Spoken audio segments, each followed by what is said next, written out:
دوستوں، کیسے ہیں آپ سب؟ امید کرتا ہوں کہ آپ سب خیریت سے ہوں۔ ہمارے ایک دوست ہیں بالکل بھائیوں کی طرح، وقاص احمد۔ وقاص ریگولر مجھے کہانیاں بھیجتے رہتے ہیں، لیکن میں ہی اتنا سست ہوں کہ ان کی کہانیاں بہت دیر میں اپلوڈ کرتا ہوں۔ اب ایسا ہے کہ آج وقاص کی ایک کہانی اپلوڈ کروں گا اور کل ایک اور۔ آج جو کہانی آپ لوگوں کو سنانے جا رہا ہوں یہ دہلی کی ایک ٹیچر کی ہے۔ اس کے بعد کل آپ لوگ ایک اور کہانی سنیں گے وقاص کی۔ وہ کہانی یوں تو کافی عرصہ پہلے وقاص نے بھیجی تھی، لیکن وہ کہانی اتنی انٹرسٹنگ ہے کہ میں چاہوں گا آپ لوگ دوبارہ سے وہ کہانی سنیے۔ وہ کہانی پاکستان کے ایک مضافاتی علاقے کی ہے۔ وہاں پر ایک ویران گاؤں تھا۔ اس گاؤں کو ایک فیملی نے وزٹ کیا تھا اور جب وہ لوگ وہاں گئے تو وہاں ایک درخت کے اوپر ان کو کچھ عجیب و غریب پراسرار سی مخلوق دکھی۔ اور اس کے بعد کیا ہوا، کہانی سنیے گا اور جانیے گا۔ تو کل کی کل دیکھی جائے گی۔ ابھی دیکھتے ہیں کہ وقاص نے ہمیں کیا واقعہ بھیجا ہے۔ اور میرا جیسے وقاص کے ساتھ پرومس ہے کہ وقاص کی بھیجی ہوئی کہانیوں میں میں اپنی طرف سے کچھ بھی رد و بدل نہیں کروں گا۔ جیسی وقاص نے مجھے بھیجی ہے میں من و ان ویسی ہی سناؤں گا۔ یہ کہانی عروہ بطول کی ہے، جن کا تعلق دہلی انڈیا سے ہے۔ کہتے ہیں میں دہلی میں ایک پرائیویٹ کالج میں ٹیچر ہوں اور مجھے اس پروفیشن سے جڑے 20 سال ہو گئے ہیں۔ اس دوران میرے پاس ہزاروں کی تعداد میں لوگوں نے ایجوکیشن حاصل کی۔ کچھ اسٹوڈنٹس یاد رکھتے ہیں اور کچھ بھول جاتے ہیں، لیکن آف کورس یہ تو روٹین کا حصہ ہے۔ آج تک بے شمار لوگوں کے پیرانارمل ریلیٹڈ انسیڈنٹس سنے ہیں، لیکن ایک ایسا واقعہ بھی میرے ساتھ پیش آیا جو آپ کی سماعتوں کی نظر ہے۔ ہوا کچھ اس طرح کہ گرمیوں کے ہالیڈیز قریب تھیں، تو ایک دن کلاس کے بعد میری ایک اسٹوڈنٹ تھی جس کا نام کاجل تھا۔ وہ ہندو کمیونٹی سے بلانگ کرتی تھی۔ تو اس نے کہا کہ میم آپ کو خوشخبری دے رہی ہوں۔ میں نے کہا کہ ہاں کاجل، کیا ہوا ہے، کیا خوشخبری ہے، بولو۔ اس نے کہا کہ میم میری شادی ہو رہی ہے ان ہالیڈیز میں، اور ہمارے سارے ریلیٹیوز چونکہ سری نگر میں موجود ہیں تو وہاں ہی ہوگی، لیکن آپ کو دعوت ہے اور آپ نے آنا ہے مس، ہر حال میں آنا ہے۔ مجھے اس بات کی بہت خوشی ہوئی۔ میں نے کہا کاجل میں 100% اٹینڈ کروں گی آپ کی شادی۔ مجھے ویسے بھی شوق تھا کہ میں سری نگر اور کشمیر کی خوبصورت وادیوں کو دیکھوں، تو چلو اس بہانے میرا وزٹ بھی ہو جائے گا۔ کاجل نے کہا مس میری شادی جولائی کے لاسٹ ویک میں ہے۔ پھر میں نے اپنا پروگرام ترتیب دیا اور طے یہ ہوا کہ کاجل کی شادی سے 3 دن پہلے میں جاؤں گی، اور جب اس کی شادی ہو جائے گی اس کے 2 دن بعد واپس آؤں گی۔ تو اس طرح یہ تقریباً ہفتہ بن رہا تھا۔ دوسرا میں نے سوچا کہ ساتھ کسی کو لے جانا چاہیے جن کے ساتھ میرا ذہن ملتا ہو، تاکہ ٹائم اچھا گزر جائے۔ میرے کالج میں ایک ہندو فیمیل ٹیچر تھیں جو میری بہت اچھی دوست تھیں۔ اس کا نام پریا تھا۔ اس کو میں نے تیار کیا اور اس نے بھی حامی بھر لی۔ خیر جب وقت قریب آیا ہم نے اپنا سامان پیک کیا اور کاجل اور اس کے والدین اور سسرال کے لیے کچھ گفٹس لے لیے، تاکہ یہ ہو کہ میں خالی ہاتھ نہ جاؤں۔ جب میں اور پریا پہنچے فلائٹ کے ذریعے سری نگر میں شام ہو چکی تھی، تو ہم فوراً ہوٹل پہنچے۔ موسم بھی بہت خوبصورت تھا۔ شام کو ہوٹل میں کچھ آرام کیا اور پھر پریا نے کچھ قریبی بازار اور ایک ریسٹورنٹ کا وزٹ کیا۔ ٹائم خاصا ہو چکا تھا، رات کو شاپنگ اتنی نہ کی اور ٹائم بھی نہیں تھا۔ میں نے اور پریا نے یہی ڈیسائیڈ کیا کہ باقی معاملات کل کے لیے چھوڑتے ہیں۔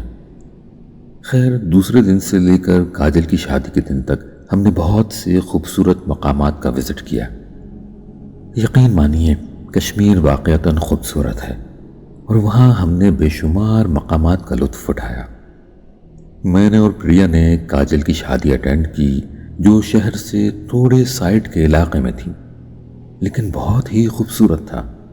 آؤٹ ڈور ایونٹ تھا، موسم بھی رات میں خوبصورت ہو جاتا تھا، اور تقریباً 3000 بندے کا بندوبست کیا تھا۔ ہم نے کاجل کی شادی اٹینڈ کی اور پھر ہم نے اس کے ساتھ اور اس کے والدین کے ساتھ کچھ وقت گزارنے کے بعد اجازت لے لی اور سیدھا ہوٹل آ گئے ریسٹ کرنے کے لیے۔ دوسرے دن یہ پروگرام تھا کہ ہم نے ایک ایسا علاقہ وزٹ کرنا ہے جس میں آبادی نہیں ہے اور علاقہ خوبصورت اور ویران ہے۔ ہم نے ایک ڈرائیور کو اس علاقے کے بارے میں بتایا تو وہ ہمیں دیکھ کر تھوڑا سا چونک گیا۔ ہم نے جب اس سے دریافت کیا وہ اس طرح کیوں بیہیو کر رہا ہے، اس نے کہا کہ وہ علاقہ سیف نہیں ہے، وہاں دن ہو یا شام جو بھی ٹورسٹ جاتے ہیں کچھ نہ کچھ عجیب و غریب واقعات ضرور ان کے ساتھ پیش آتے ہیں۔ ہم نے اس کو کہا کہ ارے چھوڑو، ہمیں مت ڈراؤ، ہم نے کون سا وہاں پورا دن گزارنا ہے، بس 40-50 منٹ سپینڈ کریں گے اور پھر واپس چلے آئیں گے۔ خیر ڈرائیور نے حامی بھری اور کہا کہ میں آپ کو ڈراپ کر دوں گا، لیکن آپ کے ساتھ نہیں جاؤں گا، آپ کا باہر انتظار کروں گا۔ ہم نے کہا کہ چلو ٹھیک ہے۔ ہم جب وہاں پہنچے تقریباً دن کے 2 بج رہے تھے۔ پورا علاقہ جنگل اور وائلڈ لائف سے بھرا ہوا تھا اور ساتھ 2 کچے راستے بنے ہوئے تھے۔ میں اور پریا جنگل کو وزٹ کرتے کرتے خاصے آگے نکل گئے۔ ساتھ ایک چھوٹا سا چشمہ ہم نے دیکھا، وہاں ہم نے کچھ پانی پیا اور منہ ہاتھ ہم نے واش کیے تو اچانک ہم نے دیکھا وائلڈ لائف ڈپارٹمنٹ کا ایک شخص ہمارے پاس آیا تو اس نے کہا میم آپ دونوں اس جنگل میں اکیلے کیا کر رہے ہیں؟ ہم نے پھر اس کو کہا کہ ہم دہلی سے شادی پہ آئے ہوئے تھے تو سوچا اس جگہ کا وزٹ کریں۔ اس نے کہا میم مائنڈ نہ کریں، آپ دونوں آج کل یہاں حالات ٹھیک نہیں ہیں تو بہتر ہے کہ آپ دونوں یہاں سے واپس چلے جائیں، یہاں کچھ بھی ہو سکتا ہے۔ ہم نے اس شخص کی باتوں کو ٹال دیا اور کچھ آگے چہل قدمی جاری رکھی۔ پھر ہمیں ایک خوبصورت پرانا سا کیبن ملا جو کہ لاکڈ تھا۔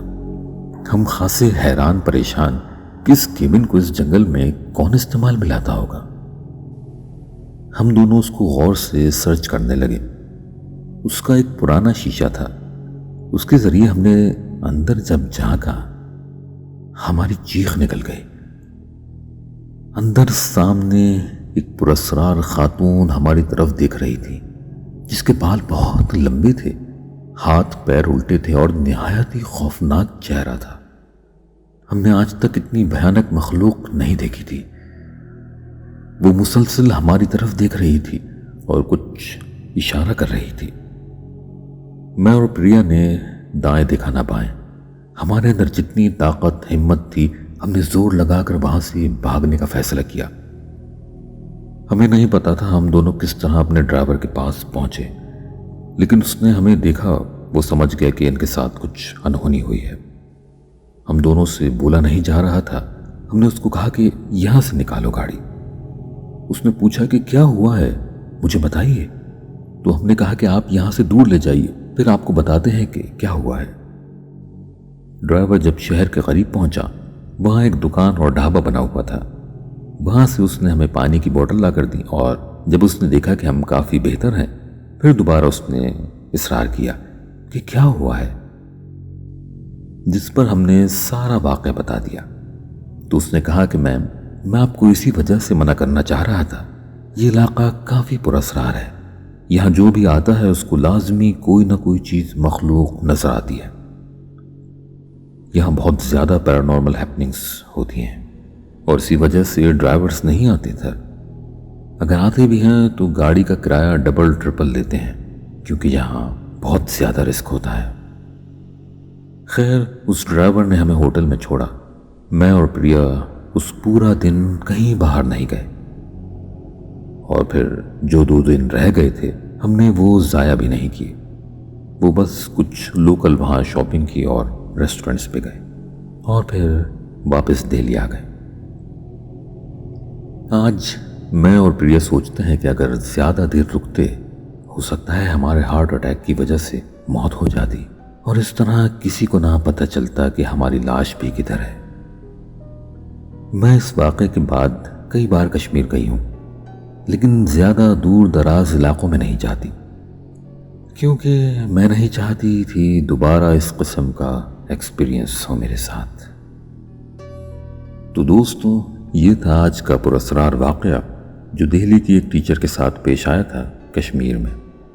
اگر آپ دوستوں کے ساتھ بھی اس طرح کے کوئی واقعات ہوئے ہیں تو ضرور لکھ بھیجیے، باقی کہانی کیسی لگی کمنٹس میں ضرور بتائیے گا، اور انتظار کیجیے گا کہ کل ایک اور وقاص احمد کی کہانی اپلوڈ کروں گا۔ ملتے ہیں بہت ہی جلد، تب تک اپنا اور اپنے آس پاس تمام لوگوں کا خیال رکھیے گا۔ اللہ حافظ۔